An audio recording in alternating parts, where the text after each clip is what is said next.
Hello everyone, my name is Vanshi and today we'll start with your chapter number 6. The name of the chapter is The 100 Dresses Part 2. This chapter is written by Ileana Estes. आपने इसका first part chapter number 5 में पढ़ लिया होगा. अब हम उसको continue करते हुए चैप्टर नंबर 6 पढ़ेंगे. तो उससे पहले मैं आपको एक आउटलाइन दे देती हूँ कि हमने क्या पढ़ा था. वैंडा थी जिसने कंपटीशन में वो फर्स्ट आई थी, जिसने 100 ड्रेसेस बनाई थी और उसको फर्स्ट प्राइज़ मिला था. बट तब से वो स्कूल आना बंद कर दिया था क्यों. और उस दो और गर्ल्स थी जो उसका मजाक उड़ाती थी, पेगी और मैडी. मैडी इतना ज़्यादा उसका मजाक नहीं बनाती थी, बट उसको ऐसा लगता था कि अगर वैंडा नहीं होगी तो अगला शिकार उनका मैं होंगी, तो वो उनकी हाँ में हाँ मिला देती थी. और बस कुछ ज़्यादा उसको बोलती नहीं थी पेगी को, बस उसका साथ देती थी. तो उसने बिल्कुल स्कूल आना बंद कर दिया था. बट जब बहुत टाइम तक किसी ने नोटिस नहीं करा, बट जब उसको कंपटीशन का रिज़ल्ट आया, उसको प्राइज़ मिलने वाला था, तो सबने नोटिस करा ये बहुत दिन से नहीं आ रही थी. फिर सबको बहुत दुख हुआ क्योंकि सब उसको मिलकर कॉन्ग्रेचुलेट करना चाहते थे कि इतनी सुंदर सुंदर उसने जो पेंटिंग्स बनाई हैं ड्रेसेस की, वो बहुत ज़्यादा सुंदर थी. मिस मैसन को भी फील हुआ कि हाँ, वैंडा को होना चाहिए, उनको उसको अपलॉड करना था, मोटिवेट करना था, कॉन्ग्रेचुलेट करना था. और फिर एक कुछ ऐसा हुआ, कुछ टाइम बाद सब बच्चों को भी उससे मिलना था. बट फिर कुछ ऐसा हुआ, कुछ टाइम बाद मिस मैसन के पास एक लेटर आया प्रिंसिपल ऑफिस से. वो लेटर किसने लिखा हुआ था? वो लेटर वैंडा के फादर ने लिखा हुआ था. और उसको पढ़ने के बाद सब लोग शॉक्ड हो गए. सबने रियलाइज़ करा, स्पेशली पेगी और मेडी ने, कि वो दोनों कैसे उसका मजाक उड़ाती थी. और फिर मैडी और ने कुछ ऐसे रिएक्शंस दिए कि पेगी को भी फील हुआ कि हाँ, उसकी गलती थी. और फिर वो दोनों उससे पर्सनली मिलना चाहती थी और सब क्लियर करना चाहती थी कि वो बेसिकली सिर्फ मजाक करते थे उसके साथ, वो दिल से उसको हर्ट नहीं करना चाहते थे. उनको खुद को रियलाइज़ नहीं हुआ था कि उन्होंने इतनी बड़ी गलती कर दी. मिसेस मैसन भी बहुत ज़्यादा सैड थी वो लेटर पढ़ने के बाद. अब उस लेटर में क्या था, अब वो हम आगे जाके पढ़ेंगे. सो let's start with this chapter. While the class was circling the room, the monitor from the principal office brought Miss Mason a note. While the class was circling the room मतलब कि जब सारे बच्चे, जब टीचर ने बोला था कि ठीक है आप घूम सकते हो पूरी, क्योंकि पूरी क्लास में पेंटिंग्स लगी हुई थी, तो आप ठीक है पूरी क्लास का चक्कर लगा सकते हो, घूम सकते हो और एक एक पेंटिंग को देख सकते हो. तो सारे बच्चे वही चक्कर लगा रहे थे क्लास का. और तभी क्लास के मॉनिटर ने प्रिंसिपल ऑफिस से एक लेटर लेके आया. किसके लिए लेटर था वो? मिस मैसन के लिए. Miss Mason read it several times and studied it thoughtfully for a while. Then she clapped her hands. अब वो क्या कह रहे हैं कि मिस मैसन ने वो जो लेटर था वो एक बार नहीं बहुत बार पढ़ा. और फिर उसको 2 मिनट पढ़ती रही और सोचती रही कि ये क्या हो गया, इस लेटर में ऐसा क्या है. और फिर उन्होंने ऐसे ताली बजाई जैसे आपकी टीचर भी करती होगी, जैसे क्योंकि सब लोग घूम रहे थे, सारे बच्चे घूम रहे थे, तो बहुत ज़्यादा शोर शराबा था क्लास में. तो ऐसे अटेंशन के लिए आपकी टीचर भी ऐसे ताली बजाती होगी ऐसे करके कि सारे बच्चे इधर देखो. तो मिस मैसन ने भी वही किया, उन्होंने ताली बजाई और बोला, क्या बोला क्लास में? Attention class, everyone back back to their seat. कि बोला अब ध्यान से सुनो पूरी क्लास, सब बच्चे वापस अपनी सीट्स पे चले जाओ. When the shuffling of feet had stopped and the room was still and quiet, Miss Mason said, I have a letter from Vanda's father that I want to read to you. When the shuffling of feet had stopped मतलब सारे बच्चे अपनी seat पे जा रहे थे, तो obviously पैरों का शोर होता है सबको, क्योंकि टाइम लगता है, बहुत बड़ी क्लास है, हर बच्चा अपनी सीट पे बैठेगा. तो शोर जब वो पूरा बंद हुआ और जो क्लास था उसमें बिल्कुल एकदम शांति थी और हर चीज़ प्रॉपर थी, वो सारे बच्चे अपनी सीट्स पे बैठे थे, तब मिस मैसन ने कहा कि मेरे को एक लेटर मिला है वैंडा के फादर से और ये मैं आप सबके सामने रीड करना चाहती हूँ. Miss Mason stood there a moment, and the silence in the room grew tense and expectant. फिर 2 मिनट मिस मेसन खड़ी रही, मतलब कि एक जगह पे लेटर रीड करना स्टार्ट नहीं करा था, एकदम ऐसे खड़ी रही शॉक्ड, क्योंकि वो लेटर पढ़ के बहुत ज़्यादा शॉक हो गई थी।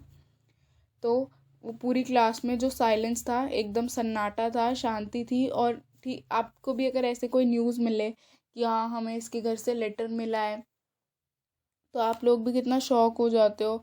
और फिर टेंशन का माहौल होता है ना, टेंस मतलब कि और टेंशन बढ़ रही थी। And expectant, expectant means expectant means thinking that something good will happen, hopeful कि मतलब क्या तो कुछ अच्छा होगा या तो कुछ गलत होगा। तो सब लोग मतलब सुनना चाहते थे, वो बहुत ज़्यादा उत्सुक थे और उनको टेंशन भी हो रही थी। The teacher adjusted her glasses slowly and deliberately. तो मिस मैसन ग्लासेस पहनती थी, ग्लासेस मतलब चश्मे, और उन्होंने अपने चश्मे को थोड़ा एडजस्ट करा, जैसे टीचर्स के थोड़ा ऐसे नीचे नहीं गिर जाता चश्मा नाक के थोड़ा नाक पे, तो उन्होंने वही अपना चश्मा को थोड़ा ठीक करा धीरे से एंड डेलिबरेटली। डेलिबरेटली मीन्स जानबूझकर ठीक किया। Then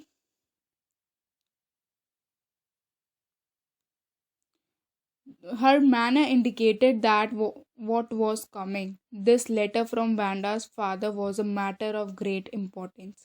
Everybody listened closely as Miss Mason read the brief note. फिर क्या बोल रहे हैं वो, जो उनका मैनर था, मतलब जो उनका ढंग था, जो कुछ होने जा रहा था उसका इंडिकेट मतलब संकेत करता था क्या, कि वैंडा के फादर का जो वो लेटर था वो बहुत ज़्यादा इम्पोर्टेंट था। जैसे ही मिस मेसन ने उस ब्रीफ नोट मतलब संक्षिप्त नोट पढ़ा, सभी ने उसको ध्यान से सुना। Dear teacher, my Wanda will not come to your school any more. Jake also, now we move away to big city. No more holler Polack, no more ask why funny name. Plenty of funny names in the big city. Yours truly, Jen Petronsky. अब वो letter में क्या लिखा था कि dear teacher, ये salutation थी dear की, डियर टीचर, कि अब वैंडा जो है will not come to your school any more, कि अब वैंडा है, माई वैंडा मतलब मेरी बेटी, अब आपके स्कूल में अब आज के बाद नहीं आएगी। जैक ऑल्सो, जैक भी नहीं, जैक कौन था, वैंडा का भाई था। अब वो एक बिग सिटी में जा रहे हैं, और अब नो मोर हॉलर पोलैक। पोलैक क्या होता है, जो पोलैंड के लोगों के लिए यूज़ किया जाता है वर्ड, ये बहुत क्रिटिसिज्म में वर्ड यूज़ किया जाता है, मतलब किसी का मजाक उड़ाने के लिए वर्ड यूज़ करा जाता है कि अब कोई और चिल्लाकर पोलैक नहीं बोलेगा। अब किसी और से अब नहीं पूछा जाएगा कि क्यों उसका नाम फ़नी है, क्यों ऐसा नाम क्यों है उसका इतना फ़नी। और वो कह रहे हैं और बहुत से ऐसे फ़नी नाम्स हैं इस बड़े शहर में, इस बड़े शहर में मतलब जहाँ वो रहते हैं, जहाँ स्कूल है, उस शहर में बहुत से फ़नी नाम और भी हैं। Yours truly, Jan Petronski. A deep silence met the reading of this letter. अब पूरी क्लास में एकदम ऐसे चुप्पी सी छा गई थी जब उन्होंने ये मिस मैसन ने ये लेटर पढ़ा। Miss Mason took off her glasses, blew on them and wiped them on her soft white handkerchief. Then she put them on again and looked at the class. When she spoke, her voice was very low. फिर क्या करें कि miss mason टुक हर glasses मतलब अपने चश्मों को निकाला, और ब्लू ऑन देम मतलब ऐसे करते नहीं, ऐसे फूंक मारते हैं साफ करने के लिए।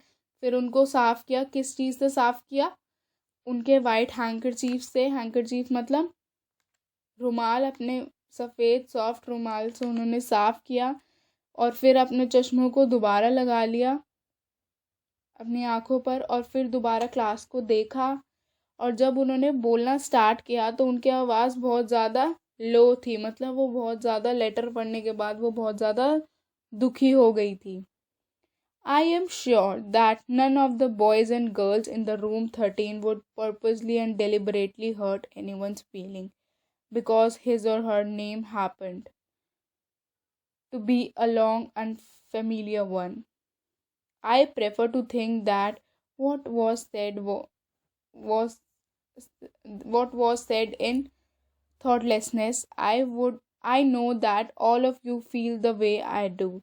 That this is a very unfortunate thing to have happened, unfortunate and sad both. And I want you all to think about it.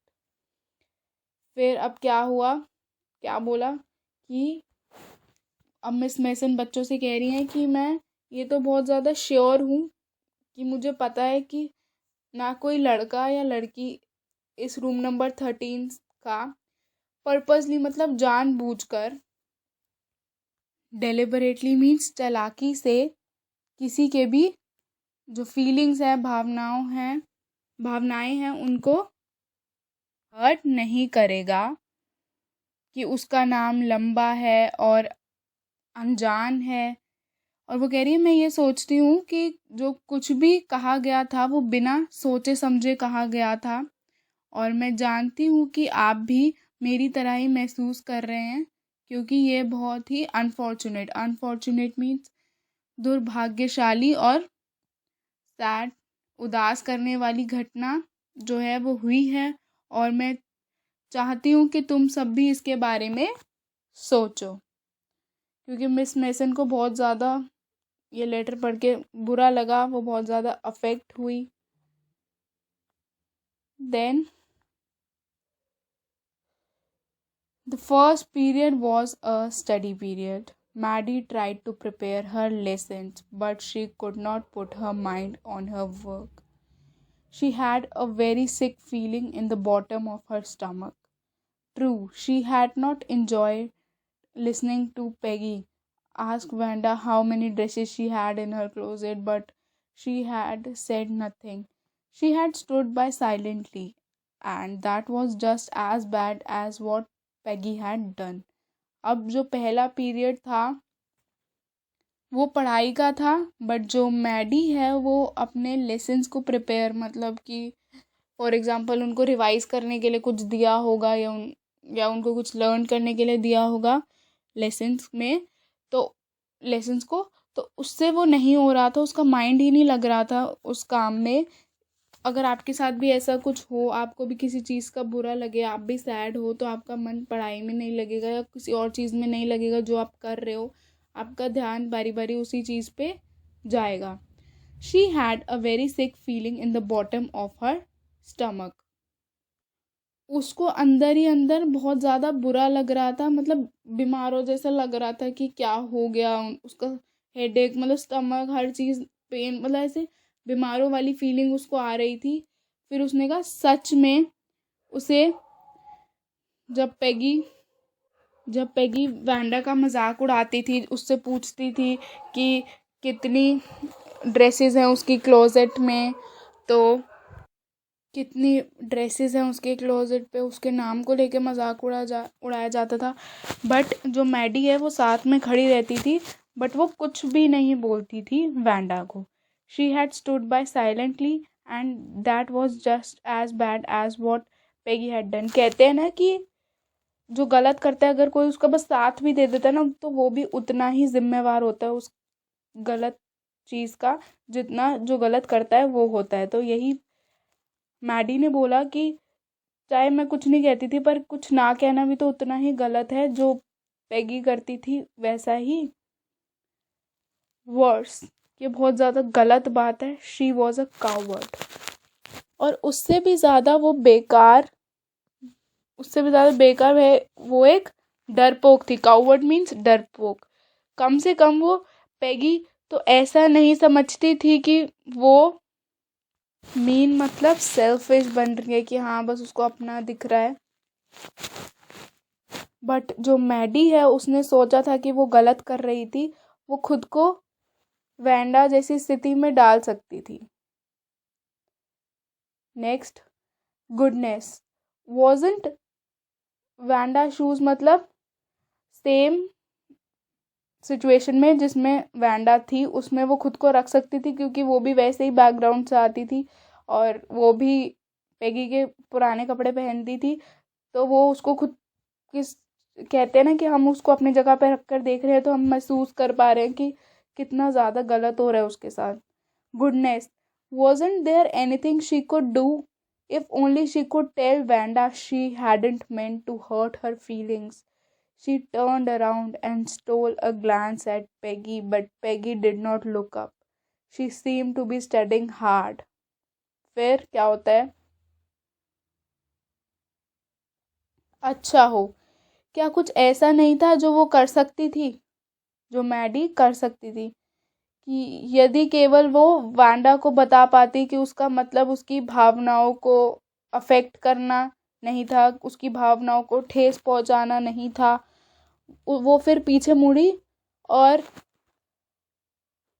And stall means छुपकर वो पीछे मुड़ी और छुपकर एकदम वो नज़र डाली उसने किस पर, पेगी पे. लेकिन पेगी ने उसको नहीं देखा. पेगी काफ़ी मेहनत से पढ़ाई करती हुई उसको दिखाई दे रही थी.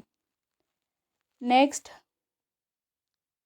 Well, whether Peggy felt badly or not, Maddie had to do something. She had to find Vanda Petronsky. Maybe she had not moved. Maybe she had not yet moved away. Maybe Peggy would climb the heights with her, and they would tell Vanda she had won the contest, that they thought she was smart and the 100 dresses were beautiful. अब वो क्या कह रही है कि ठीक है, चाहे पेगी ने बुरा फील करा, महसूस करा या नहीं, लेकिन मैडी को सच में अवश्य ही कुछ ना कुछ करना होगा और उसे वैंडा पेट्रॉन्स्की को ढूंढना होगा. हो सकता है कि वो अभी ज़्यादा दूर नहीं गई हो, उन्होंने शिफ्ट ना किया हो, वो अभी भी उनके घर में ही हो. और वो कह रही हो सकता है कि पेगी भी उसके साथ हाइट्स पर चलेगी और वैंडा को ढूंढेगी और वैंडा को वो बताना चाहते थे कि वैंडा ने वो कॉन्टेस्ट जीत लिया है. और वो सोचते हैं कि वो जो उसकी ड्रेसेस हैं वो बहुत ज़्यादा सुंदर थी और वो भी बहुत ज़्यादा सुंदर थी. नेक्स्ट. वो कितनी ज़्यादा स्मार्ट, समझदार और उसकी ड्रेसेस बहुत ज़्यादा सुंदर थी. Next. Oral comprehension check. What did Mr. Petronsky's letter say? Answer is, Mr. Petronsky's letter was addressed to the school authorities informing that Vanda would not come to school anymore as they were moving to a bigger city. It also mentioned that nobody would call her by funny names in the new city as there were plenty of other funny names there. Question number 2. Is Miss Mason angry with the class or is she unhappy and upset? Miss Mason was unhappy rather than angry because she was very upset to know that the students ill treated Vanda for her unfamiliar name. She didn't approve to the humiliation faced by the young girl due to her looks, name, and appearance. She wanted everyone to think about it and ask them not to look down upon anyone in the class. Then question number 3. How does Maddie feel after listening to the note from Vanda's father? Maddie felt sorry and ashamed of her behavior towards Vanda. Although she herself never made fun of her, she felt guilty as she never tried to stop Peggy from doing so and slightly watched her as she repeatedly used to make fun of Vanda for claiming to have 100 dresses in her closet. Question number 4. What does Maddie want to do? Maddie wanted to amend her behavior towards Vanda and apologize to her for everything. Hence, when she came to know that Vanda was moving to a bigger city, she decided to pay a visit to Vanda's house at Boggin's Height. She also wished to convey that everyone appreciates her talent and that their behavior towards her should be taken lightly. Now, let's continue with the paragraph. When school was dismissed in the afternoon, Peggy said with pretend casualness, Hey, let's go and see if that kid was left town or not. So Peggy had the same idea. Maddie glowed. Peg was really all right. The two girls hurried out of the building, up the street towards Boggin's Heights, the part of the town that wore such a forbidding air on this kind of a November afternoon, drizzly, damp, and dismal. Damp and dismal means wet and sad. सो अब क्या होता है, जब school over होता है, जब छुट्टी होती है, तो पैगी ने एकदम कैजुअलनेस मतलब साधारणता से कहा कि हे, चलो देखते हैं कि अभी वो बच्ची अभी अपने टाउन में है, कस्बे में है, या वहाँ से जा चुकी है। पैगी की ये बात सुनते ही एकदम मैडी खुशी से चमका उठी, मतलब एकदम ही उसका चेहरा ग्लो करने लग गया ये बात सुनकर, क्योंकि वो भी यही चाहती थी, वो भी पूरी क्लास में यही सोच रही थी कि उसको वैंडा के पास जाना चाहिए और उसको बताना चाहिए कि उनके इंटेंशंस ये नहीं थे जो वो सोच रही थी, और पैगी वास्तव में सही थी। फिर दोनों लड़कियां, पैगी और मैडी, बिल्डिंग से, गली में से बॉगिन्स हाइट की तरफ बाहर भागी, जो कि एक ऐसी बूंदाबांदी वाली गली, बूंदाबांदी वाली गीली और जिसे कहते हैं नीरस जगह थी, जहाँ इस नवंबर की दोपहर को जाना मना था। Next. Well, at least, said Peggy gruffly, I never did call her a foreigner or make a fun of her name. I never thought she had the sense to know we were making fun of her anyway. I thought she was too dumb and gee. Look how she can draw. फिर अब क्या बोल रही है पैगी? पैगी ने ऐसे ग्लफी मतलब कठोरता से कहा, ठीक है, कम से कम मैंने उसे कभी विदेशी नहीं कहा, फॉरेनर मतलब विदेशी नहीं कहा, और उसके नाम का कभी मजाक नहीं उड़ाया। और वो कह रही है कि मैंने कभी सोचा नहीं था कि हम उसका मजाक उड़ा रहे हैं। मैंने सोचा कि वो डम्ब है, मतलब वो अनसुना करने वाली है, लड़की है, कि अगर हम उसका मजाक उड़ा भी रहे हैं तो वो उसको ज़्यादा सीरियसली नहीं लेगी, वो बात को अनसुना कर देगी और आगे बढ़ेगी। अब वो क्या कह रही है कि देखते हैं वो कैसा ड्रॉ भी कर सकती है। Maddie could say nothing. All she hoped was that they would find Vanda. फिर मैडी ने उससे कुछ भी नहीं कहा, वो उससे कुछ नहीं कहना चाहती थी, बस वो यही प्रे कर रही थी, वो यही आशा कर रही थी कि वो दोनों वैंडा को ढूंढ सके।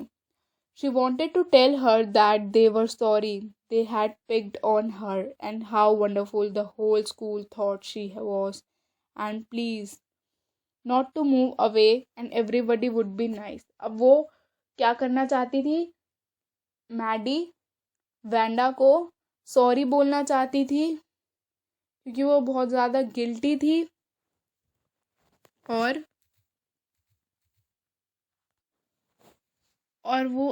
उनको उसको अफसोस था कि उन्होंने उसको चुना क्यों, मतलब कि इतने सारे बच्चे थे बट उन्होंने सिर्फ उसी को चूज़ करा कि हम इसी का मजाक उड़ाएंगे, बस इसी को पोक करते रहेंगे। और कैसे, और पूरे स्कूल में सब उसको कितना वंडरफुल मतलब अद्भुत मानते हैं, एंड प्लीज़ और उसको रिक्वेस्ट करना चाहती थी कि वो यहाँ से नहीं जाए कहीं और जब वो वापस आएगी तो सब उससे अच्छे से बात करेंगे, अब कोई उसका मजाक नहीं उड़ाएगा।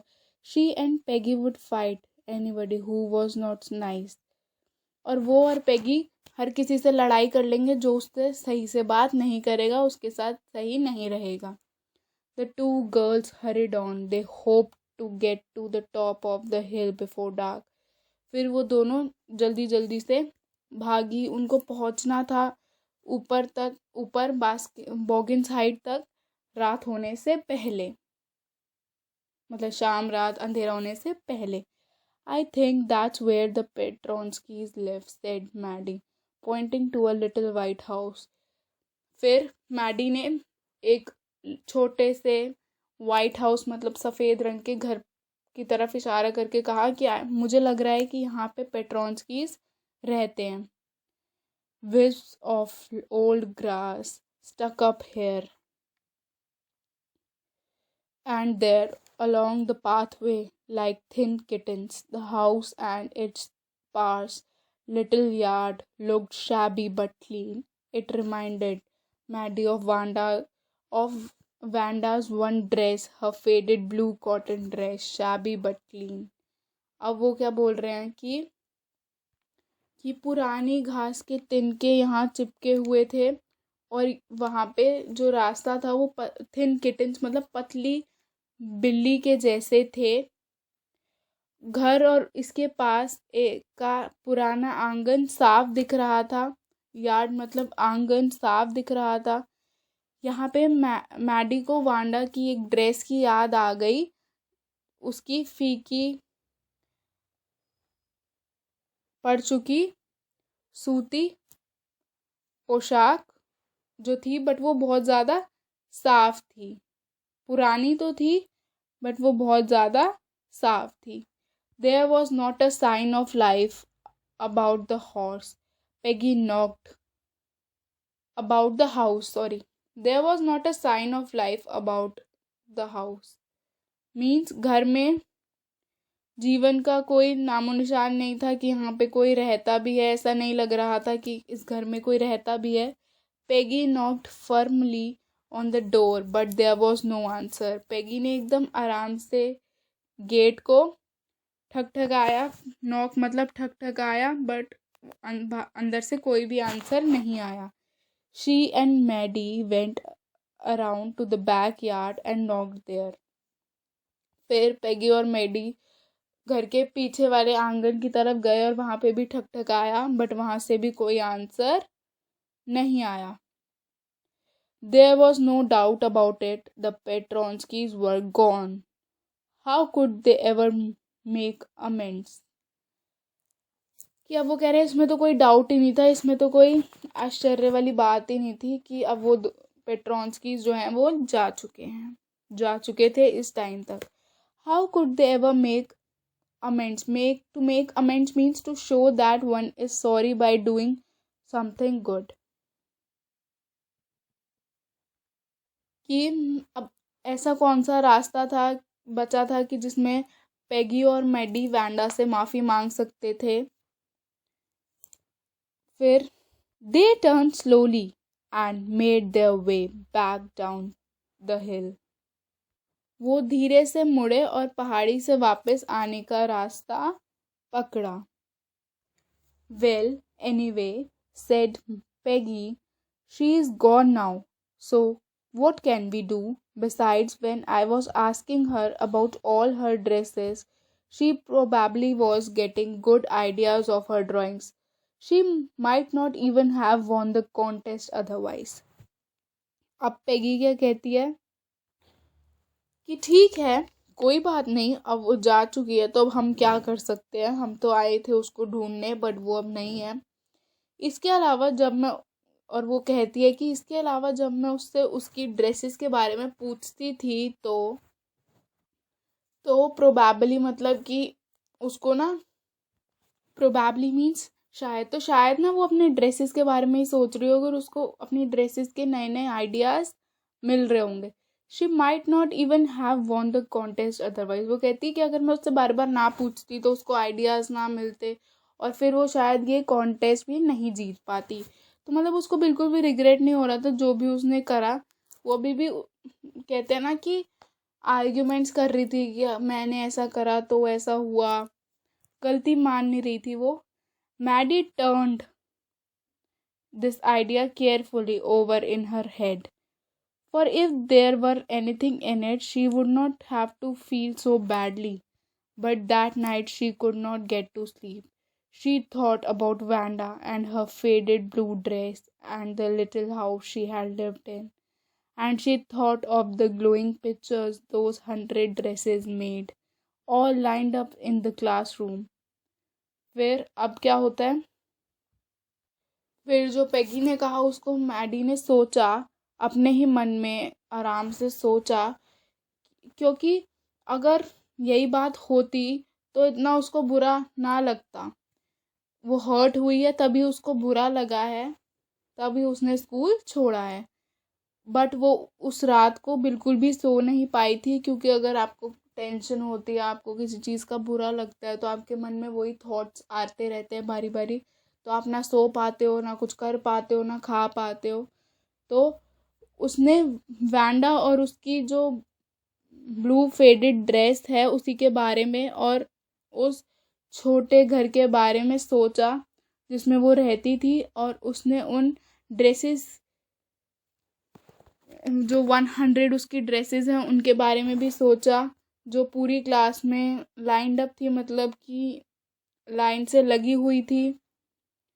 Then at last Maddie sat up in the bed and pressed her forehead tight in her hands and really thought this was the hardest thinking she had ever done. After a long time, she reached an important conclusion. फिर क्या होता है कि उसको बिल्कुल भी नींद नहीं आ रही थी, तो फिर वो अपने बेड पे बैठ गई एकदम, और उसने अपने जो फोरहेड, मतलब सर है उसको, फोरहेड माथे को भी कहते हैं, तो अपने माथे को पकड़ा, ज़ोर से पकड़ा और उसको दबाने लग गई, क्योंकि वो बहुत ज़्यादा, जब कहते हैं ना कि आप ओवर थिंकिंग कर लेते हो तो आपका सर दुखने लग जाता है, आपको समझ नहीं आता आप क्या करें, जैसे सर बिल्कुल फटने वाला हो जाता है। तो वो अपने सर को ऐसे दबाने लग गई और सोचने लग गई कि क्यों हुआ, कैसे हुआ, सब उसके दिमाग में चल रहा था। वो कह रहे हैं ये सबसे मुश्किल जो टाइम था आज तक उसके जीवन में नहीं आया, सबसे मुश्किल सोच उसके दिमाग में चल रही थी। बहुत बहुत बहुत टाइम बाद, कुछ देर बाद वो एक बहुत इम्पोर्टेंट कंक्लूजन पे आई। कंक्लूजन मतलब उसने रिजल्ट पे आई, उसने फाइनल कर लिया क्या? She was never going to stand by and say nothing again. If she ever heard anybody picking on someone because they were funny looking or because they had strange names, she had speak up even if it meant losing Peggy's friendship. She had no way of making things right with Vanda, but from now on she would never make anybody else that unhappy again. फिर उसने क्या सोचा कि she was never going to stand by and say nothing again, कि अब वो पैगी के साथ एकदम खड़ी भी नहीं होएगी, जिसे कहते हैं ना समर्थन में खड़ी भी नहीं होएगी, और उससे कुछ भी नहीं कहेगी जब वो किसी का मजाक बनाएगी। If she ever heard anybody picking on someone because they were funny looking और because they had strange names, she had speak up. और अगर उसने कभी भी सुना कि कोई किसी का मजाक उड़ा रहा है क्योंकि वो फनी दिखता है या उसके फनी नाम है, तो वो एकदम उसको टोक देगी, बोल देगी कि ये गलत है। Even if it meant losing Peggy's friendship, और अगर पेगी भी होगी कि पेगी किसी का मजाक उड़ा रही है या उस पर हंस रही है, तो वो पेगी को भी एकदम टोक देगी, चाहे उसको पेगी की दोस्ती उससे टूट जाए, फिर भी कि पेगी उससे दोस्ती तोड़ लेगी। उसको पहले यही डर था ना, तो अब वो कह रही है कि पेगी से दोस्ती टूटे टूटे पर अब मैं सच का साथ दूंगी। She had no way of making things right with Wanda, कि अब उसके पास कोई और रास्ता बचा नहीं था वैंडा के साथ सब कुछ सही करने का। But from now on, but वो कह रही है कि चलो जो हुआ हुआ, क्योंकि अब वो वैंडा के साथ कुछ सही नहीं कर सकती, क्योंकि कोई रास्ता ही नहीं है। जो रास्ते थे उसने सब करा, वो उसके घर गई, उसको ढूंढा, बट अब कुछ नहीं है। बट वो कह रही है बट अब से अगर किसी के साथ भी ऐसा होता है कि कोई को किसी को चिढ़ा रहा है, किसी को अनहैप्पी फील करा रहा है, तो वो एकदम बोलेगी और उसका साथ नहीं देगी। Now oral comprehension check. Question number 1. What excuses does Peggy think up for her behavior? Why? Answer is Peggy acted in a defensive manner and stated that she indirectly inspired Vanda to explore her drawing skills. She sketched 100 dresses for her drawing competition, which made her the winner of the contest. Question number 2. What are Maddie's thought as they go to Boggin's height? Answer is Maddie was filled with a sense of guilt and shame as she felt apologetic for being a silent spectator while Peggy used to humiliate Vanda. She was extremely distraught and upset for Vanda and herself. She was repenting for not stopping Peggy from misbehaving with Vanda on numerous occasions. Question number 3. Why does Vanda's house remind Maddie of Vanda's blue dress? Vanda used to wear an old blue faded yet clean dress to school every day. When Maddie saw the house, it reminded her that Vanda's place and the sparse little yard looked shabby but clean, just like her blue dress. Question number 4. What does Maddie think hard about? What important decision does she come to? Maddie thought hard that she would not be a mute spectator anymore to Peggy's ill treatment of Vanda. She promised herself that she would not let any injustice happen to anyone, even if it meant losing her close friendship with Peggy in the process. Now let's continue with the paragraph. On Saturday, Maddie spent the afternoon with Peggy. They were writing a letter to Vanda Petronsky. It was just a friendly letter telling about the contest and telling Vanda she had won. They told her how pretty her drawings were. फिर एक Saturday afternoon मतलब शनिवार की दोपहर को Maddie ने वो दोपहर पेगी के साथ स्पेंड करी, उसके साथ दोपहर का समय बिताया और वो दोनों एक जगह बैठे और वांडा पेट्रोन्स्की को लेटर लिख रहे थे। उस लेटर में क्या था, वो लेटर क्या था, एक फ्रेंडली लेटर था। उसमें कोई जैसे कहते हैं ना कि इनफॉर्मल लेटर था, फ्रेंडली लेटर था। वो उसको कॉन्टेस्ट के बारे में बता रहे थे वांडा को कि वो जीत चुकी है और उन्होंने ये भी बताया कि कितनी सुंदर उसकी ड्राइंग्स थी। And they asked her if she liked where she was living and if she liked her new teacher.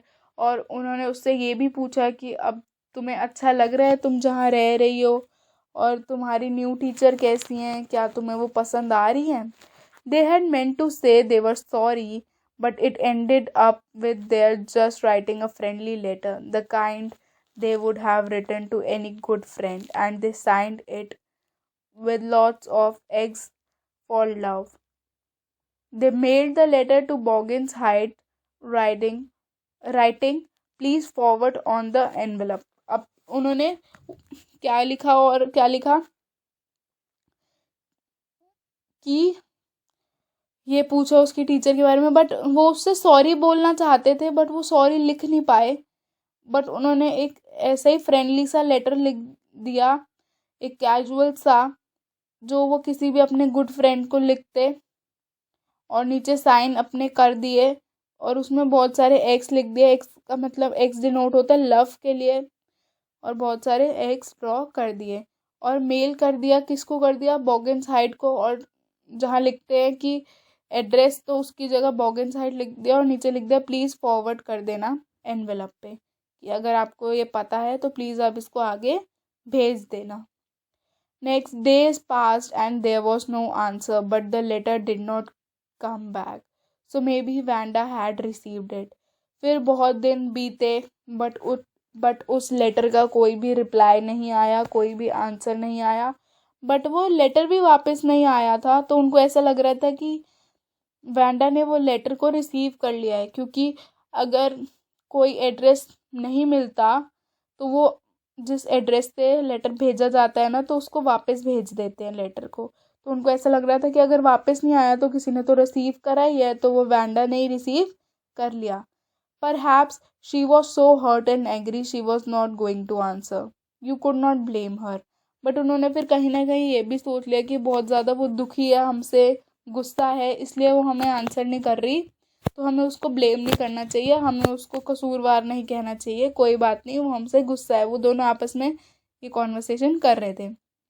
Weeks went by and still Wanda did not answer. फिर कुछ हफ्ते भी बीत गए, फिर भी वैंडा का कोई भी आंसर नहीं आया। Peggy had begun to forget the whole business, and Maddie put herself to sleep at night, making speeches about Vanda, defending her from great crowds of girls who were trying to tease her with how many dresses have you got before Vanda could press her lips together in a tight line the way she did before answering. Maddie would cry out, "Stop!" Then everybody would feel ashamed the way she used to feel.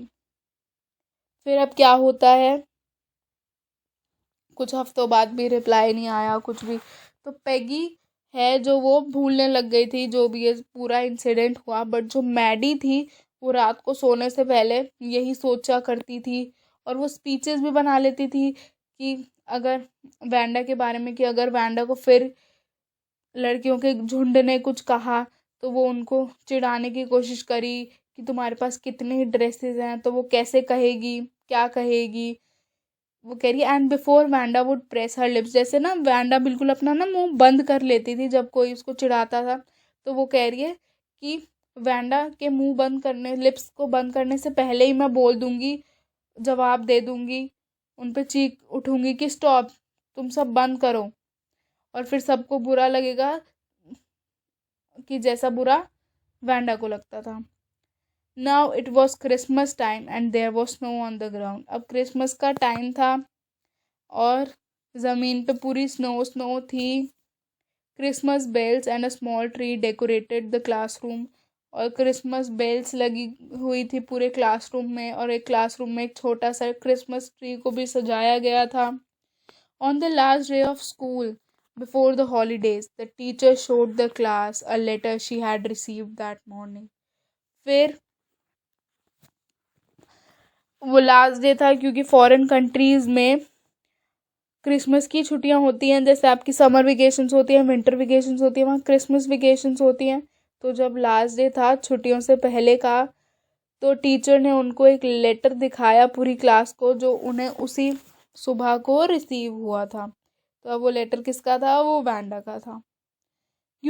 फिर teacher ने क्या कहा, you remember Wanda Petronski, the gifted little artist who won the drawing contest? Well, she has written me and I am glad to know where she lives, because now I can send her medal. I want to read her letter to you. अब फिर miss मैसन ने क्या कहा पूरी class से कि तुम्हें याद है वेंडा पेट्रॉन्स्की कौन है? वो एक गिफ्टेड लिटिल आर्टिस्ट, मतलब कि गिफ्टेड लिटिल आर्टिस्ट, उन्होंने उसकी विशेषता को बताया है कि उसको ऊपर से गिफ्ट मिला हुआ है आर्ट का, वो इतनी छोटी सी कि मतलब उसको पूरा कलाकार जिसको कला गिफ्ट में मिली है, जिसने वो ड्राइंग कॉन्टेस्ट जीता था, वो कह रही है वेल, आज उसने मुझे एक लेटर लिखा है और मैं बहुत ज़्यादा खुश हूँ कि मुझे अब पता लग गया है कि वो कहाँ रहती है, ताकि अब मैं उसको उसका मेडल वहाँ भेज सकूँ। और वो कहती है अब मैं चाहती हूँ कि मैं ये लेटर आप सबके सामने पढूं। The class sat up with a sudden interest and listened intently, कि मतलब वो पूरी अब क्लास अपनी सीट्स पे चुपचाप बैठ गई, और वो बहुत ज़्यादा पूरी क्लास उत्सुक थी, वो जानना चाहती थी, वो सुनना चाहती थी वो लेटर। फिर अब उस लेटर में क्या लिखा था, डियर मिस मेसन, प्यारी Miss Mason, how are you and room 13, आप कैसी हो, और रूम नंबर 13 के पूरी क्लास के सारे बच्चे कैसे हैं? Please tell the girls they can keep those 100 dresses, because in my new house I have 100 new ones all lined up in my closet। और उसने कहा कि प्लीज़ आप सारी गर्ल्स को बता दो कि वो सारी 100 ड्रेसेस अपने पास रख सकती हैं, बिकॉज़ मेरे नए घर में मेरे पास और नई 100 ड्रेसेस हैं और वो सारी मेरे क्लोजेट में लाइन वाइज लगी हुई हैं.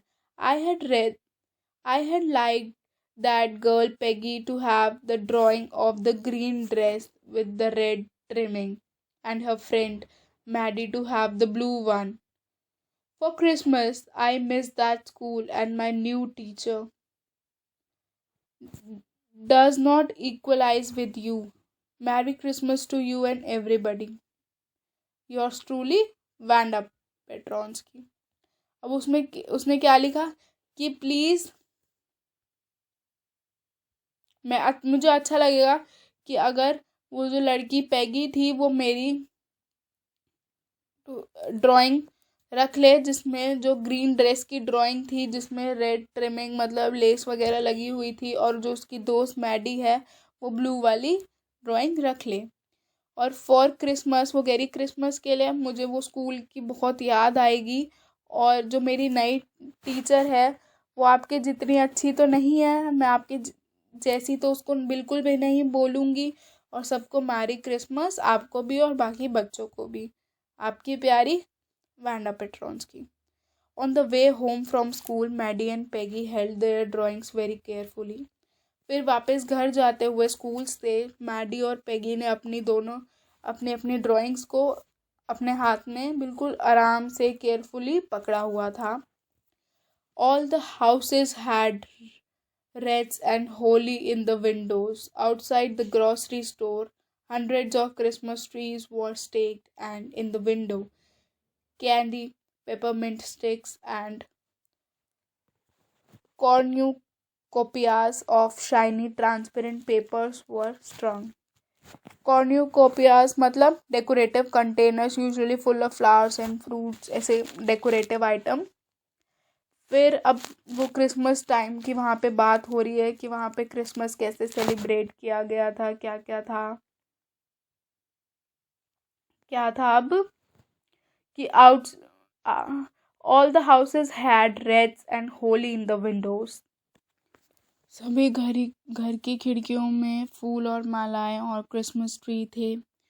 जो ग्रोसरी स्टोर मतलब किराने के दुकान के बाहर सैकड़ों क्रिसमस ट्रीज रखे थे, और खिड़की में कैंडी, पेपरमेंट स्टिक्स थी, और जो पारदर्शी पेपर जिसे कहते हैं उसके चमकदार सजावट करने की टोकरियां भी थी. डेकोरेटिव आइटम्स सारी ग्रोसरी स्टोर के बाहर रखी हुई थी. Then the air smelled like Christmas and light shining everywhere, reflecting different colors on the snow. अब वो क्या कह रहे हैं कि हवा में क्रिसमस जैसी खुशबू थी और सभी जगह चमकती हुई रोशनी बर्फ में से डिफरेंट कलर्स को दर्शा रही थी.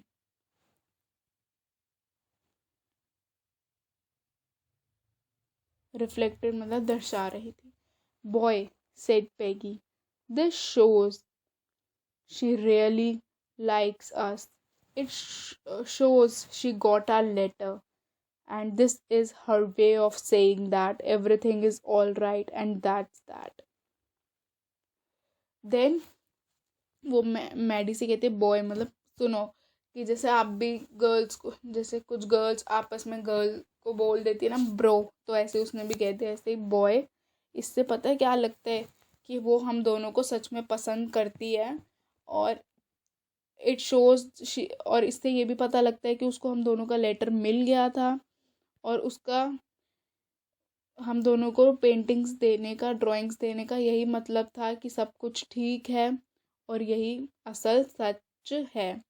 आई hope so, said Maddie sadly. फिर मैडी ने भी दुखी होते हुए यही कहा कि हाँ मुझे भी ऐसा ही लगता है कि ऐसा ही हो.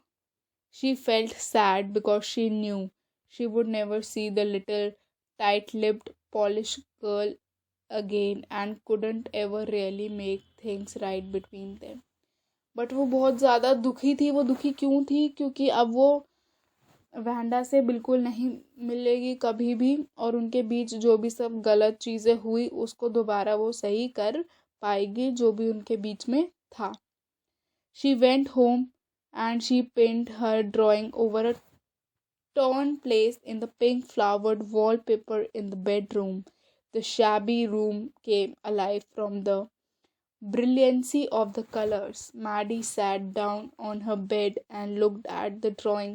She had stood by and said nothing, but Vanda had been nice to her anyway. अब मैडी के क्या इमोशंस थे कि वो घर गई और उसने उस पेंटिंग को बेडरूम की दीवार पर वहाँ लगा दिया जहाँ से जो उसके फ्लावर वाला वॉलपेपर था, पिंक फ्लावर वाला वॉलपेपर था उसके बेडरूम में. तो जहाँ से वो टॉर्न मीन्स फटा हुआ, तो जहाँ से वो फटा हुआ था वहाँ पे जाके उस प्लेस पे उसने वो अपनी पेंटिंग को लगा दिया. पुराना कमरा रंगों की चमक से फिर से जीवित हो उठा था, कि मतलब जैसे आपका ऐसे डल डल सा कोई चीज़ हो वहाँ पे, तभी कोई ब्राइट सी कलरफुल सी चीज़ लगा दो तो एकदम कैसे प्यारा सा ब्रिलियंट सा लगता है. फिर मैडी अपने बेड पर बैठ गई और उस पेंटिंग को देखती रही, और उसने ये सोचा कि वो वहाँ खड़ी रही और उसने कुछ नहीं कहा, लेकिन कोई बात नहीं.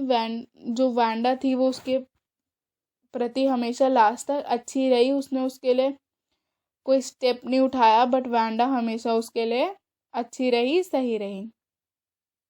Next. Tears blurred her eyes and she gazed for a long time at the picture. Tears blurred मतलब उसकी आंखों में आंसू आ गए और वो कुछ देर तक गेज मतलब देखती रही उस पिक्चर को. Then hastily she rubbed her eyes and studied it intently. The colors in the dress were so vivid that she had scarcely noticed the face and head of the drawing. But it looked like her, Maddie. It looked like her own mouth. Why, it really looked like her own self. Vanda had really drawn this for her. Excitedly, she ran over to Peggy's. Peg, she said, let me see your picture. What's the matter? Asked Peggy as they clattered up to her room where Vanda's drawing was lying, face down on the bed. Maddie carefully raised it. Look, she drew you. That's you, she exclaimed. And the head and face of this picture did look like Peggy. अब क्या होता है, वो बहुत time तक उस picture को जब देख रही थी, उसके बाद फिर जल्दी से आंसू पोंछे और ध्यान से पढ़ने लग गई. फिर जो ड्रेस के कलर्स थे वो विविड मतलब इतने ज़्यादा साफ थे कि उसे चेहरा और सर, जो फेस और हेड था वो बहुत मुश्किल से ही नोटिस में आ रहा था. क्योंकि कहते हैं ना कि आप जैसे कोई एक्ट्रेस को देखते हो, वो बहुत ज़्यादा सुंदर कपड़े पहनती है तो आप बस उसके कपड़े को ही देखते रहते हो, फिर आप बोलते हो अरे हमने तो उसको नोटिस ही नहीं करा, उसका मेकअप, उसका हेयर स्टाइल, जैसे गर्ल्स ये सब बातें करती हैं. तो ऐसे ही वैंडा की ड्राइंग में पेगी और मैडी ने सिर्फ वो सुंदर ड्रेसेस को ही नोटिस करा, फेसेस को तो नोटिस ही नहीं करा. But it look like her. But जब उसने ध्यान से देखा तो जो वो फेस था वो बिल्कुल ही मैडी की तरह लग रहा था. It really look like her own mouth. बिल्कुल उसका मुंह वैसा ही लग रहा था मैडी जैसा. Why it really look like her own self. अब उसके मन में क्वेश्चन आया कि ये मेरी तरह क्यों दिख रहा है. Wanda had really drawn this for her, कि मतलब इससे ये साबित होता है ना कि वैंडा ने ये मेरे लिए बनाया था. एक्साइटेडली, वो बहुत ज़्यादा एक्साइटेड हो गई, वो बहुत ज़्यादा खुश हो गई और वो भाग के एकदम पेगी के पास चली गई. Peg, she said, let me see your picture. फिर उसने कहा पेग, मैं तुम्हारी पिक्चर देखना चाहती हूँ जो वैंडा ने हमें दी है. What's the matter? फिर उसने कहा, अरे ऐसी क्या बात हो गई? पेगी ने उससे कहा, as they clattered up to her room where Wanda's drawing was lying face down on the bed, Maddie carefully raised it. अब फिर जब वो उसके कमरे तक गई, वहाँ वैंडा की जो तस्वीर थी वो बेड पर, जैसे पेंटिंग जो थी वो बेड पर उल्टी पड़ी हुई थी, तो मैडी ने उसको केयरफुली मतलब सावधानी से उठाया। तो इससे आप ये डिफरेंस भी देखो, मैडी ने कितना ऐसे सजाई उसकी पेंटिंग्स, उसको सराहा, बट पेगी ने ऐसे फेंकी हुई थी अपने बेड पे उल्टी। देखो, और फिर उसने कहा, देखो उसने तुम्हें बनाया है, यह तुम हो, दैट्स यू। इसने तुम्हें बनाया है, दैट्स यू। फिर वैंडा उसको ने एग्री करा कि हाँ वो हमें ज़रूर पसंद करती होगी। और वैंडा जब भी और मैडी जब भी वैंडा के बारे में सोचती थी तो उसकी आंखों में एकदम आंसू आ जाते थे। जो वैंडा को याद करके उसकी आंखों में आंसू आ रहे थे, तब भी उस सिचुएशन में भी, जब वो स्कूल में सबके चले जाने के बाद उस पर हंसती हुई लड़कियों को देखते हुई धूप में अकेली खड़ी रहती थी और उसको ये कहकर अवश्य कि yes of course 100 of dresses all lined up, लड़कियां हंस रही होती थी, कि उसको खुद की उस सिचुएशन याद आ जाती थी कि वो कैसे एक जगह खड़ी रहती थी, कि जब पेगी और सारी फ्रेंड्स उसका मजाक उड़ा रही होती थी कि हाँ हाँ तुम्हारे पास तो 100 ड्रेसेस हैं और सारी एक लाइन में लगी हुई हैं। So this is all about this chapter. ये बहुत ज़्यादा इमोशनल चैप्टर है कि कैसे एक लड़की को उन्होंने इतना ज़्यादा टॉर्चर करा, परेशान करा, बट एट लास्ट वो उनको लाइक ही करती थी। उसके मन में कोई बुरी फीलिंग्स नहीं थी, ना पैगी के लिए ना मेडी के लिए, पैगी के लिए भी नहीं थी इनफैक्ट, कि वो उसको भी पसंद करती थी, उसने उसकी भी पेंटिंग बनाई थी, उसने मैडी की भी पेंटिंग बनाई थी। इससे हमें यही सीखने को मिलता है कि आपको कभी भी किसी का मजाक नहीं बनाना चाहिए, भूल के भी। आपको ऐसा लगे ना कि हम मजाक कर रहे हैं, मज़ा आ रहा है, फन कर रहे हैं, इसलिए हम इसको ऐसा बोल देते हैं, आपको ऐसा भी नहीं करना चाहिए, क्योंकि आपको नहीं पता कि आपकी कब कोई बात किसी के मन में बैठ जाए और उसको बहुत बुरा लगे, वो डिप्रेशन में चला जाए, वो परेशान रहे, और इससे क्या होगा, आपको ही भगवान जी पनिश करेंगे। और वो जो लड़का या लड़की जिसका आप मजाक बनाओगे वो आपके बारे में अच्छा ही सोचेगा, बट वो जब वो रोएगा ना कि आपने उसका बेफजूल में मजाक बनवाया, तो भगवान आपको सच में बहुत पनिश करेंगे। ये मेरी एक एडवाइस है आपके लिए कि प्लीज़ सबके साथ अच्छे से बिहेव करा करो, किसी का भी मजाक मत बनाया करो, क्योंकि आपको नहीं पता कब किसी को कौन सी बात हर्ट हो जाए और आपको ऐसा लगता हो कि ये हमें पसंद नहीं करती, बट सब या ये हमें पसंद नहीं करता होगा, बट आपको नहीं पता किसी के इंटेंशंस क्या हैं। तो सबके लिए एकदम प्योर फीलिंग्स रखा करो। So let's start with the oral comprehension check. Question number 1. What did the girls write to Vanda? Maddie and Peggy wrote a friendly letter to Vanda in which they wanted to apologize for their behavior towards her. They also asked her whether she liked her new school, friends, and teachers. Meanwhile, they also informed her that she was declared the winner of the drawing contest of her sketches of 100 dresses. They praised her drawings and also mentioned how it was appreciated by everyone in school. The girls wrote this letter to Vanda to indirectly extend their hand of friendship towards her and also express how much they missed her. Question number 2. Did they get a reply? Who was more anxious for a reply, Peggy or Maddie? How do you know? No, the girls never received a response to their letter from Vanda. Maddie was anxiously looking forward to a reply more than Peggy because she was distraught and upset for Vanda.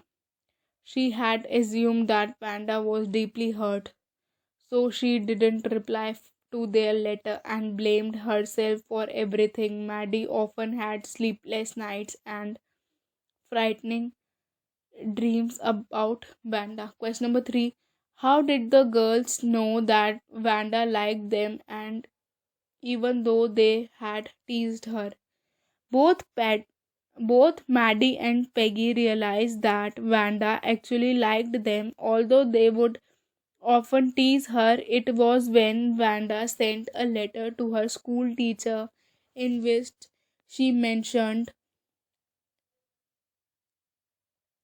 gifting her two beautiful dresses sketches to the girls, a green one with red trimmings to Peggy and the blue one to Maddie. She had also drawn their respective faces in the sketches of the drawing of the dresses. Thinking about the text. Question number one. Why do you think Vanda's family moved to a different city? Do you think life there was going to be different for their family? Vanda's family moved to different city due to the racist and mocking behavior of the students in school towards Vanda and her brother Jack. They were being teased by other students for their funny names and appearance.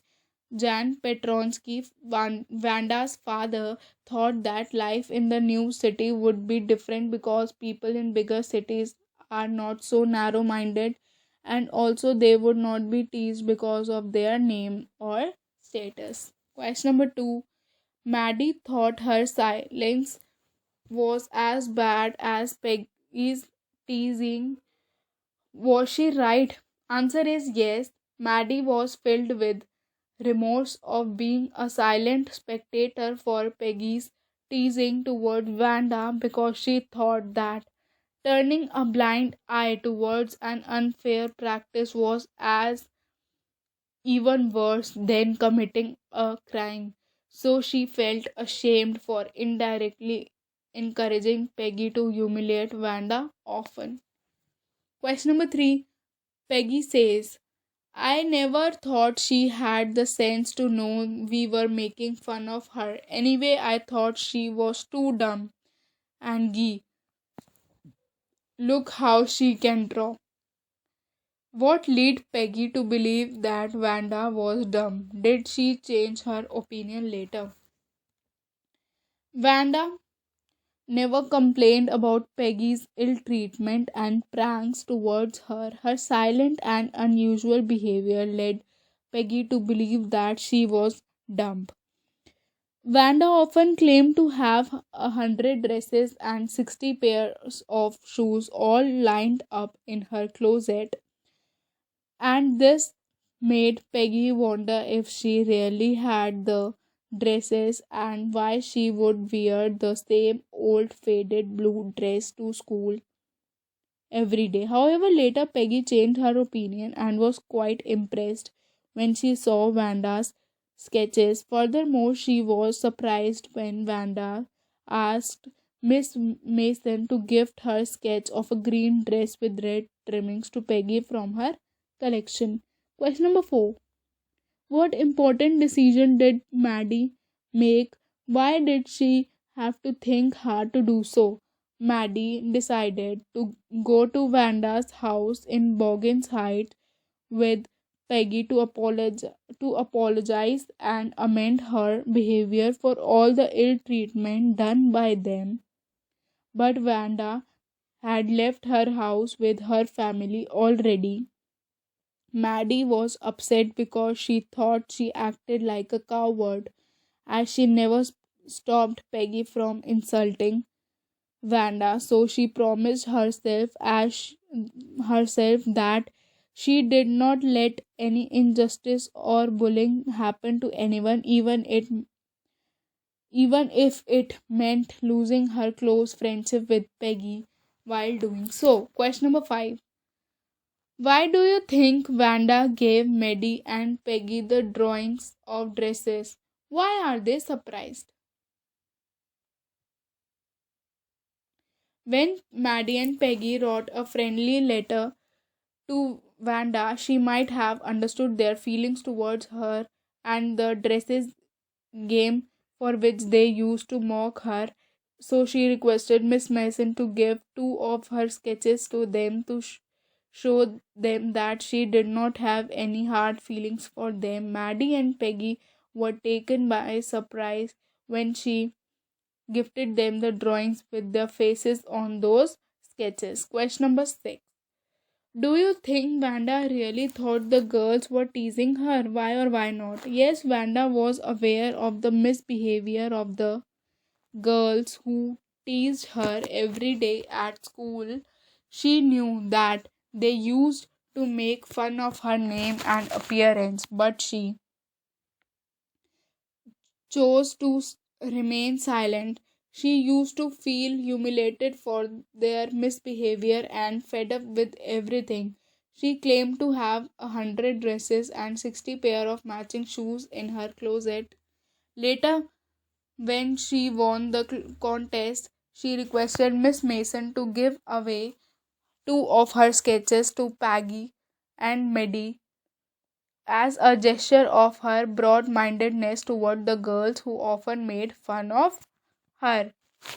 Now, thinking about the language,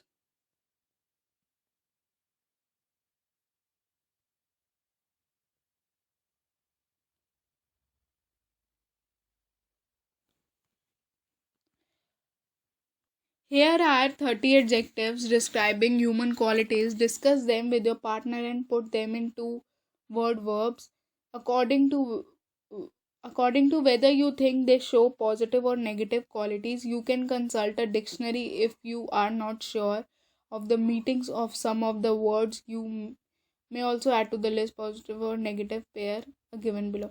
आपको ये सारे words दिए हुए हैं, इसमें से positive और negative words को बताना है.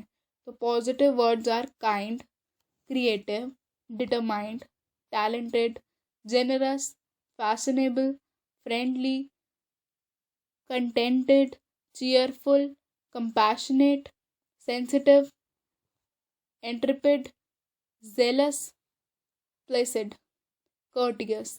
Negative are sarcastic, arrogant, insipid, timid, cruel, haughty, proud, introverted, stolid, thoughtless, vain, unforgiving, lonely, miserable, complacent.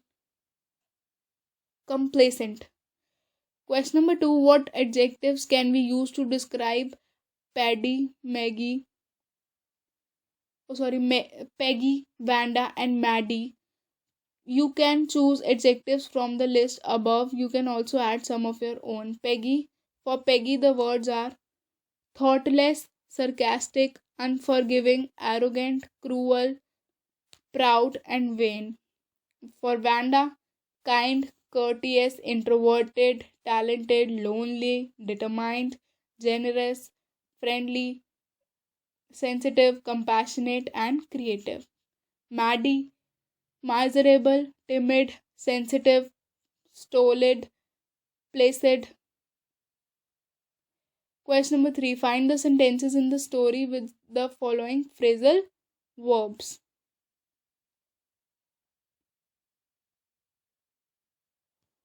First is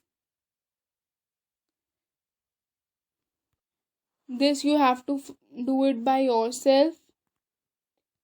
Now, second part. Okay let मैं ही करा देती हूँ आपको ये. First lined up and she thought of the giving picture of those 100 dresses made all lined up in the classroom. Second, thought up Peggy, who had thought up this game, and Maddie, her inseparable friend, were always the last to leave. Third, took off. Miss Mason took off her glasses, blew on them, and wiped them on her soft white handkerchief. Stood by. She had stood by silently, and that was just as bad as what Peggy had done. Question number 2.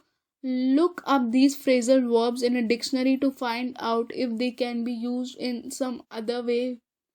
So, for lined up, to align in an orderly manner. Second, thought up, to use one's mind to create or invent something. Third, took off, to remove, stood by, to remain aloof. Third, given below are the set of other phrasal verbs. First, ask, asked out. Harry asked Sally out for a movie date. Blow up. The speeding car blew up when it rammed against a bus in the highway. Third, breakdown. Divya broke down when she heard that her husband had passed away in a car accident. Call around. We call around many colleges for admission of our child. Calm down. Yesterday, someone rammed my father's car from behind. Then I asked him to calm down before he starts driving again. Question fourth. Colors are used to describe feelings, moods, and emotions. Match the following color experiences with the suggested paragraph. And first is the Monday morning blues, sadness or depression after a weekend of fun. Second, go red in the face, feel embarrassed, angry, ashamed. Third, look green, look very sick as if about to vomit. The red carpet, a special welcome. Blue blooded, a noble birth or from a royal family. A green belt, land around a town or a city where construction is prohibited by law. A guard, a dishonest person with no sense of right or wrong. A grey sea, an area of subject or a situation where matters are not very clear. A white flag, a sense of surrender or acceptance of defeat, a wish to stop fighting. A blueprint, a photographic print of building plans, a detailed plan or scheme. Red handed, in an unlawful act while doing something wrong. Next, the green light, the sign or permission to begin an action. Speaking, role play, you have to do it by yourself. And writing part also you have to do it by yourself. I hope आपको the 100 Dresses Part 2 समझ आ गया हो, Part 1 भी समझ आ गया हो. So please revise the question answers again. Now we'll start with the poem.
Animals.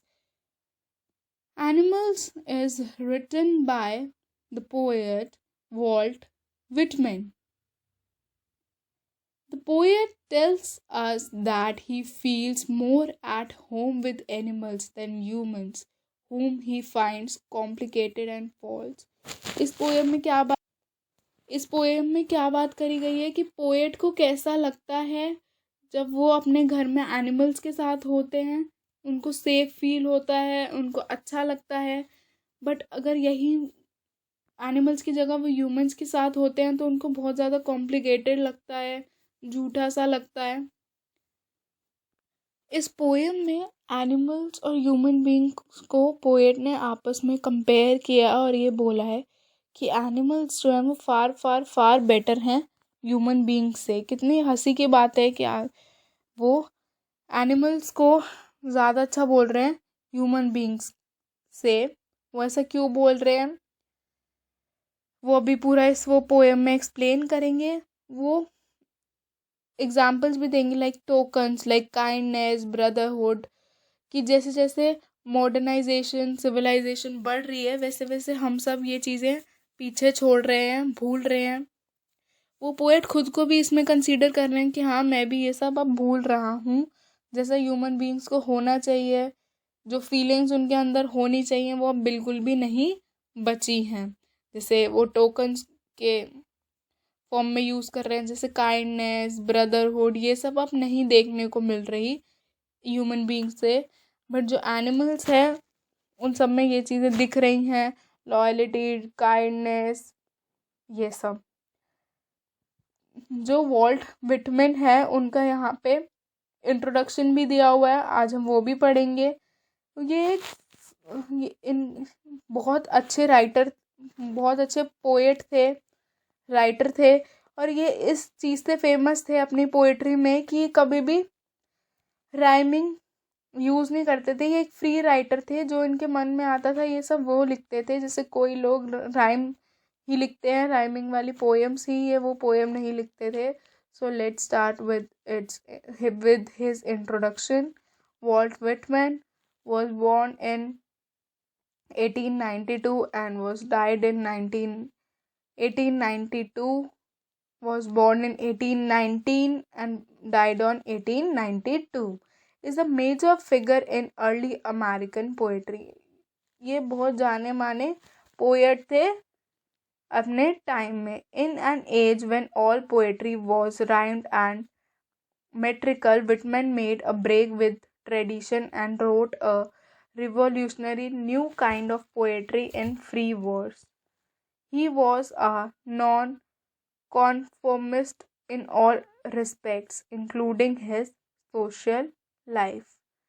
वो कह रहे हैं उस टाइम जब पोएट्री में राइमिंग यूज़ होती थी, सिमेट्री यूज़ होती थी, तो विटमैन ने ब्रेक लगा दिया इन सब चीज़ों पे, इस ट्रेडिशन पे, और एक नया चेंज ला दिया पोएट्री में, एक नया रिवॉल्यूशन कर दिया, अमेंडमेंट कर दिया कि फ्री राइटिंग, फ्री वर्ड्स की मतलब फ्रीली लिखना।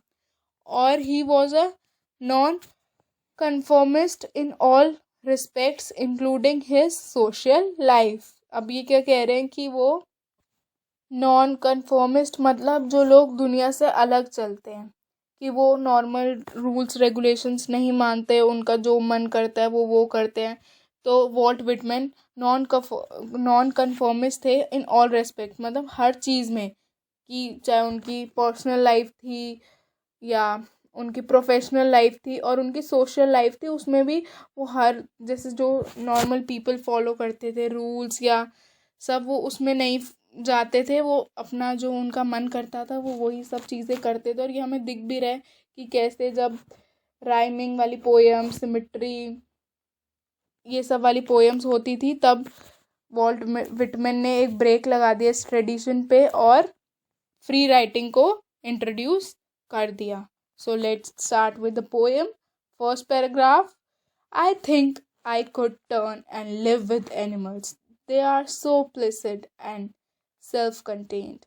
I stand and look at them long and long. इसमें अब क्या कह रहे पोएट, कि पोएट यहाँ पे कहते हैं कि उनको ऐसा लगता है कि उनको खुद में बदलाव लाना चाहिए और एनिमल्स के साथ रहना शुरू कर देना चाहिए। एनिमल्स सच में अत्यंत प्लेसिड मतलब शांत, और सेल्फ कंटेन मतलब मीन्स इंडिपेंडेंट। और जो पोएट हैं वो खड़े होकर बहुत समय तक एनिमल्स को देखते रहते हैं। They do not sweat and wine about their condition, they do not lie awake in the dark and weep for their sins, they do not make me sick discussing their duty to God. Not one is dissatisfied. Not one is demented with the mania of owning things. Not one kneels to another, nor to his kind that lived thousands of years ago. Not one is respectable or unhappy over the whole earth. So they show their relations to me and I accept them. They bring me tokens of myself. They evince them plainly in their possession. अब वो क्या बोल रहे हैं कि जो animals हैं वो ह्यूमन बींग्स से अच्छा जीवन व्यतीत कर रहे हैं, और जो एनिमल्स हैं वो अपनी सिचुएशन के बारे में ज़्यादा टेंशन नहीं लेते हैं, चिंतित नहीं होते हैं, और वो रोती सी आवाज़ में शिकायत भी नहीं करते हैं। वो अंधेरों में जागते हुए पड़े नहीं रहते और अपने पापों के लिए नहीं रोते हैं। वो भगवान के प्रति अपने कर्तव्यों के बारे में गंभीर विचार विमर्श करते हुए दूसरों को उबाते नहीं हैं मतलब not one is demented with the mania of owning things. ये सब बताया है कि कैसे ये कंपेयर करा गया है कि क्या क्या ह्यूमन बींग्स करते हैं और क्या क्या एनिमल्स नहीं करते। कि जैसे ह्यूमन बींग्स रात में जागते रहते हैं, फ़ोन चलाते रहते हैं, वैसे ही एनिमल्स पड़े नहीं रहते रात में। और जैसे ह्यूमन बींग्स अपने पापों के लिए रोते रहते हैं, एनिमल्स रोते भी नहीं हैं। वो रोती सी आवाज़ में किसी से शिकायत भी नहीं करते, और ह्यूमन बींग्स करते हैं। नेक्स्ट, नॉट वन इज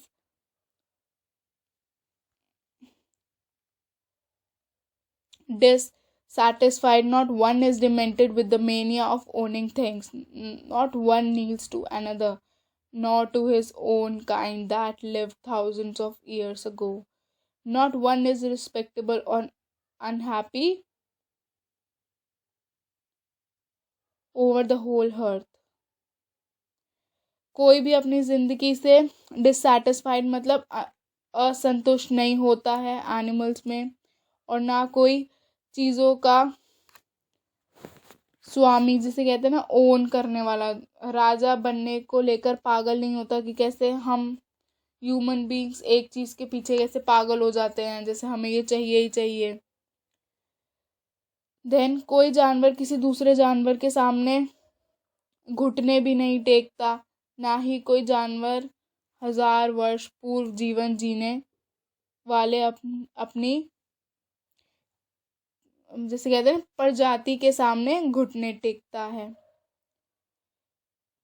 और इस पूरी धरती में, पृथ्वी पर कोई भी जानवर आदरणीय या दुखी नहीं है, अर्थात सभी जानवर एक जैसे हैं, उनमें कोई भेदभाव नहीं है। जैसे हम ह्यूमन बींग्स कितना आपस में भेदभाव करते हैं, irrespective of caste, religion, colour, but animals जो हैं वो ये सब नहीं करते।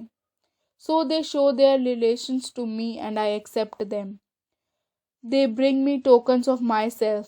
They evince them plainly in their possession. I wonder where they get those tokens. Did I pass that way huge times ago and negligently drop them?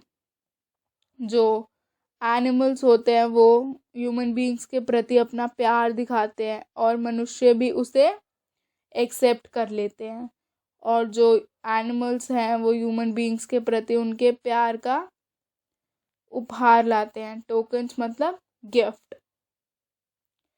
और poet ये भी कहते हैं कि जो एनिमल्स हैं वो साधारण रूप से उसे अपने पॉजिटिव साइड दिखाते हैं, गुण दिखाते हैं। वह बहुत उत्सुकता पूर्वक सोचते हैं कि उन्हें वह उपहार मतलब गुण है कहाँ से प्राप्त हुए, और वो ये भी सोचते हैं कि कहीं ऐसा तो नहीं है बहुत समय पहले वह वहाँ से गुजरा हो और उनसे वह उपहार गिर गया हो। कवि कहना चाहते हैं कि पोएट ही कहना चाहते हैं कि जो मनुष्य ने अपने मानवता के गुणों को खो दिया है, लेकिन जो एनिमल्स हैं, एनिमल्स में वो गुण अभी भी हैं। This is all about this poem. कभी आपको समझ आ गया होगा कि ह्यूमन बीइंग्स की बैड साइड को दिखा रहे हैं कि कैसे ह्यूमन बीइंग्स ने अपने टोकन्स जो उनको गिफ्ट मिला हुआ है गॉड से, कैसे उसको खो दिया है, उसको भूल चुके हैं, उनको गिरा दिया। और वहीं एनिमल्स के ये सब जो टोकन है, ये गुण है, ये आज भी है। एनिमल्स आज भी एक दूसरे से और हमसे प्यार से मिलते हैं, हमें प्यार देते हैं। और हम ह्यूमन बीइंग्स आपस में भेदभाव करते हैं, एक दूसरे का मजाक बनाते हैं, रोते रहते हैं, कंप्लेंट्स करते हैं। वहीं एनिमल्स अपनी लाइफ फ्रीली और अच्छे से जीते हैं। Now question answers, thinking about the poem. Question number 1, notice the use of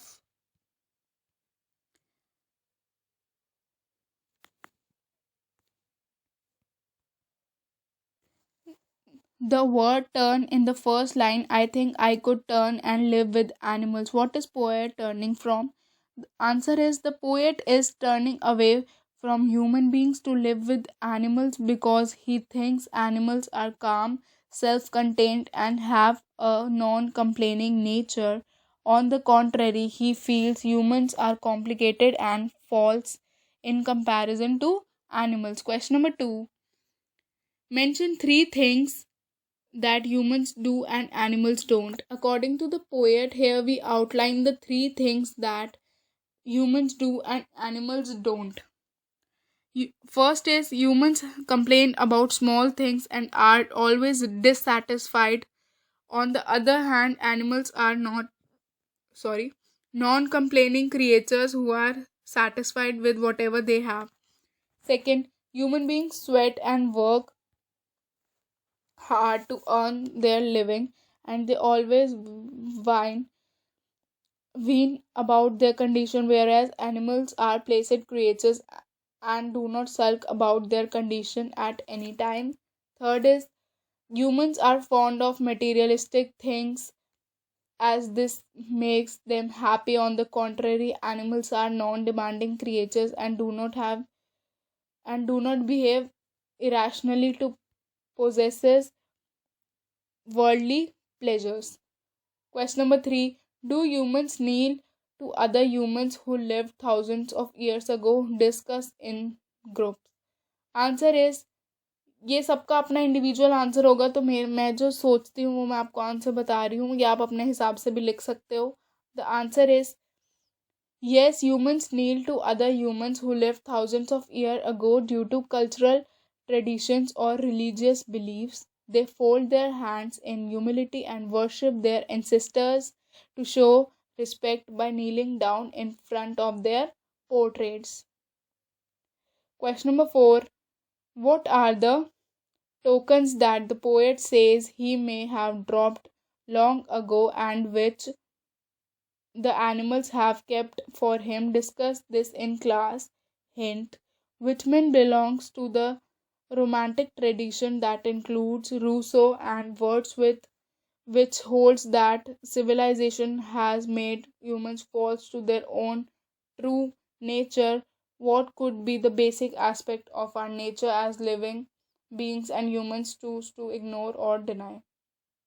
Answer is, the tokens mentioned by Whitman in the poem indicate the symbols of the true nature of human beings. He intended